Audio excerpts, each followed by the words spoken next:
D'abord, je recommande aux auditeurs, s'ils sont près d'un ordinateur, d'aller voir sur la page d'accueil d'Europe1.fr, puisqu'on est à 2 pas de l'Élysée. On voit cette photo de l'ambassade américaine avec le dernier étage, la station d'écoute, avec ses motifs en trompe-l'œil, ses fenêtres en trompe-l'œil. Il faut simplement lever la tête, d'ailleurs, quand vous êtes touriste parisien ou parisien, pour le voir.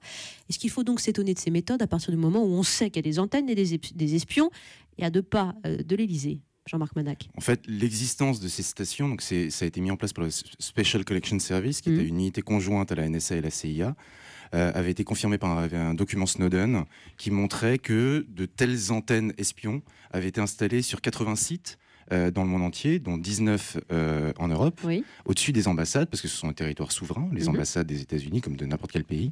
Et son existence avait été révélée par un blogueur qui s'appelle Zone d'intérêt en 2013, qui avait été le premier à publier une photographie.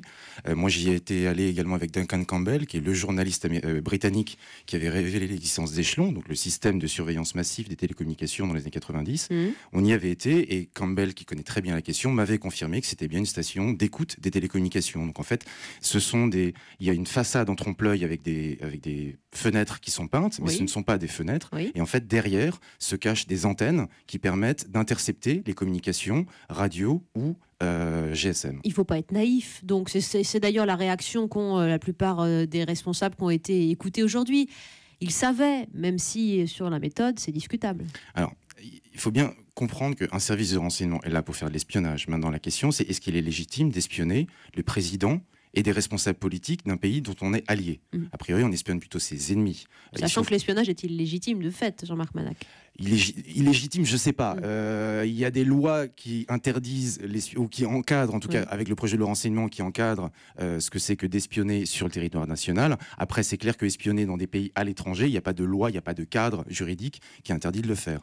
Donc maintenant, effectivement, tout le débat, c'est de savoir est-ce que c'est légitime ou pas d'espionner ses alliés. Un pays qui espionne un pays ami, nous dit Aurélien sur Twitter, c'est ce qu'on appelle une alliance. Moi, je dirais trahison. C'est bien la question qui se pose aujourd'hui.